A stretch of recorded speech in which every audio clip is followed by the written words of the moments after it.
Hello! Hello ulit! Sunod-sunod! Sunod na naman ang Horizon! Yes! Ang susunod natin papanoorin ay yung interview nila sa 1PH. Yan. Ay, pero ito, ano to, isang mahabang parang news yata. Tapos yung portion dun sa dulo, nandun sila. Yeah. Let's go, panoorin natin. Hi, boys. Hello, Ani Yong! Welcome back to the Philippines Horizon. Hello, kamusta? Nakita ko ulit kayo. Ayan. Okay, Ay, eto na pag siya, ganito mga naka-zoom. Ang inyong standard intro. May delay yan. Hindi, siguro ano to, sinut nila bago yung yung COVID. Naka-ano pa sila, naka-quarantine. Right ahead. Grabe. 하나, 둘, 셋! 안녕하세요! We are Ano daw? Greeting nga kasi, yung ganun nga kasi pag Korean yung anyo nga sa'yo, sabi. Ako nga, hanggang ngayon, hindi ko pa rin alam yun eh. Guys, congratulations dahil simula na pumunta kayo rito, airport pa lang, sinalubong na kayo ng fans. Nagulat din ba kayo sa init ng tanggap sa inyo? Given that yung journey ninyo, parang 1 year, di ba? Mahigit kumulang 1 year, napaka-fast track ng inyong November success. ba nag-start yun? Yung yung... super thankful show. po kami na Guys, comment down below. Pero parang nag-air yata yung show na yun November, pero siguro syempre yung audition nila nag-start yun bago pa yun. kahit pagdating pa lang namin dito sa Pilipinas, ang dami ng Uy, Tagalog na siya, yung bata. Nagtatagalog na siya.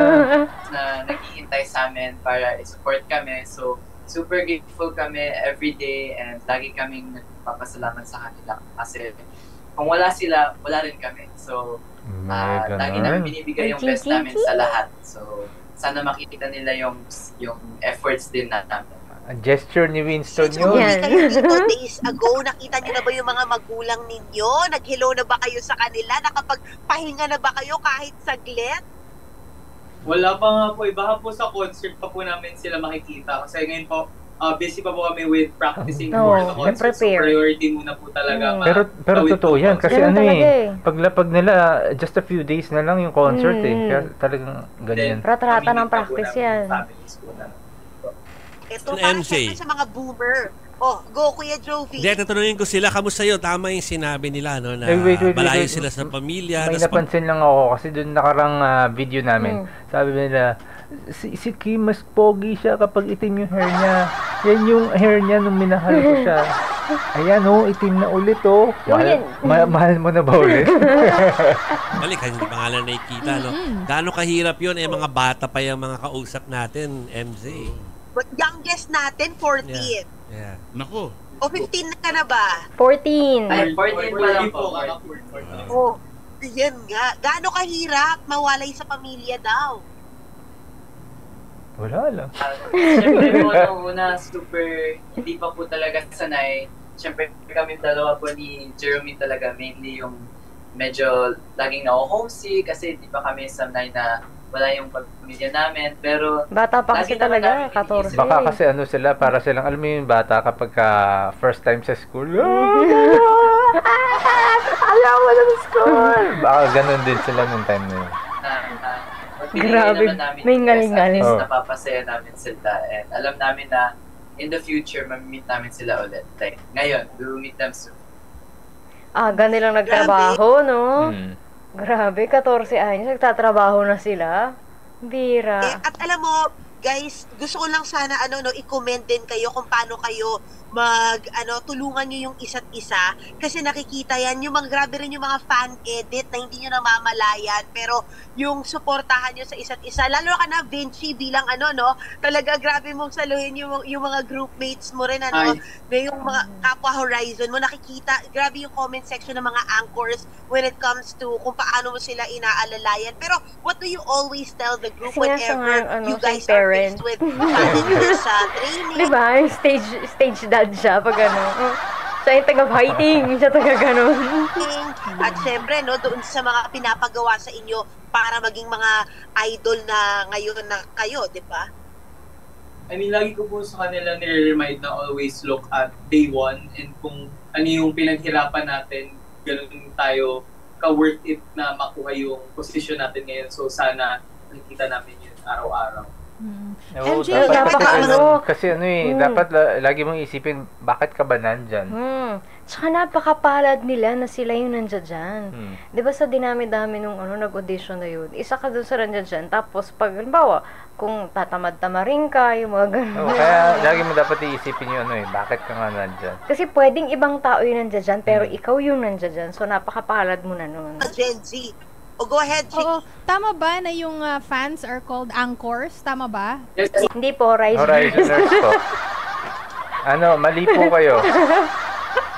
may sariling fandom.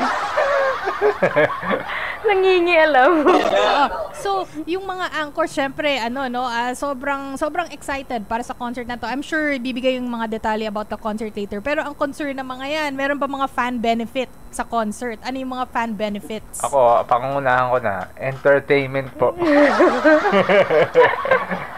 yes, Siyempre, marami number pong mga one. fan benefits na makukuha po ng mga anchors namin. And also, marami din po kami special stages na inihanda na Diba? May din ba sila? Nakalimutan ko yung mga nakapost dun sa sa page. Yung halimbawa, di ba kasi may mga concerts na halimbawa, pag nandito ka sa SVIP, may free sila na na parang may light stick na ganito or may mga may ganun ba? Nakita Hindi mo ko ba? alam. Hindi ko napansin talaga namin mag-perform sa concert katulad po ng mga solo performances po namin. So, sana po abangan po nila na.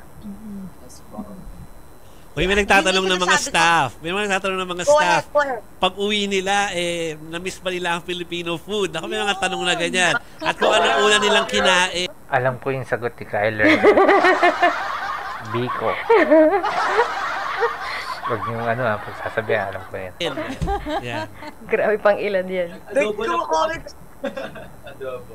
Adobo raw, adobo. Adobo talaga. Adobong baboy o manok? Halo. Ano sabi? Kasi syempre araw-araw yung Mga training ganun yung nila, tulog sa kailangan nila ng pag-zoom protina, di Of ba? course. Kaya yun talaga, pa-healthy, manok tayo. Pero yun nga, para sa mga, syempre alam natin mga Gen Z, kung paano talaga mag-training ang mga idol. Pero para sa mga boomer na nakikinig sa atin ngayon, at Gen Xers, ikwento nyo naman kung paano yung training days. Ikaw, anong generation ka ba? Ako? Ano bang age yung millennial parang ganon. Millennial ka ba? Oo. Ako, bloomer kasi lagi akong blooming. Wow! May natutunan na naman Sana kayo. Ninyo sa Korea in almost 4 months. 4 months. Ayun po yung training po namin. Talaga, mahirap talaga yung Maiksi yun kung tutuusin. 3 to 4 months na. Yung, as in, actual na training nila. Diba kasi, ang ibang grupo kasi bago sila mag-debut, minsan 2, 3 years. Minsan yung iba, 4 years, 5 years, hindi pa rin sila nagde-debut. Sila, OJT, on the job training. Nagtitrain na sila. Kasi nakikita mo pa nga, nag-improve pa rin sila habang tumatagal. Pinagdaanan namin.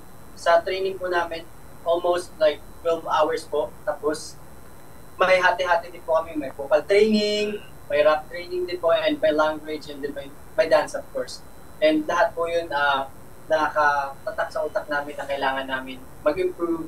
And of course, masaya din po kami na ang daming kailangan gawin. Challenges na yun. And totally nag-improve naman po kami. Siguro kung ako magiging Horizon, ako pinakamahirapan ako sa choreography.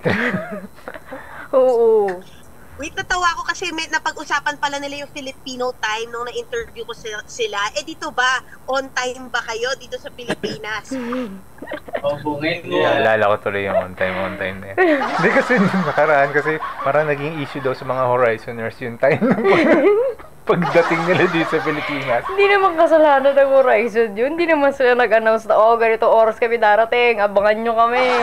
Wala namang ganung announcement di ba? Kaya ayun, Yung mga masaya fans sila. lang din naman yata talaga yung nag-decide na mag-abang tayo ng ganitong oras. Kasi nga Go. Nasa-practice na po namin gumising ng mas maaga. On time talaga, exact. Time is gold. Wait, ito pa, nag-ano sila, yung may mga fans na nagko-comment ngayon, magpa-sample daw kayo ng Korean skills ninyo dahil lahat kayo marunong na magbasa ng Korean at 'di ba, magaling na rin kayo magsalita ng Korean. Si Marcos po! yung nakaraan magaling si Rayster Dun sa ano, sulat-sulat. 여러분 너무 감사합니다. 그리고 너무 Teka, may subtitle ba to? Tingnan nga natin may subtitle. Thank you very much daw, sabi thank you niya. very much Oo. 사랑해요. May naintindihan ko yun. Sarangyo. MJ, Namukhang nila daw. Yes. Saka, no, MJ, may request na naman dito sa mga viewers. Pagsalitain daw si Raystar at imbitahan sila na manood ng concert. Yan, maganda yan. Oy, kung sino man nag-request nun, Salamat po. Maganda yan. Viewers, why don't you come and join us? Very good naman, oh. very good yung nag-request na fan, pero mas very good ang sagot ni Race. Ang witty ni Kuya. Oo, sana sinamahan mo na, why don't you come and join us? Ganon. Oo, ganon.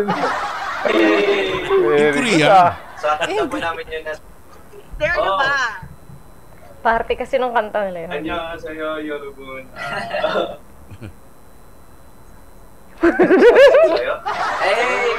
Ano daw sabi? Kumain na daw po kayo.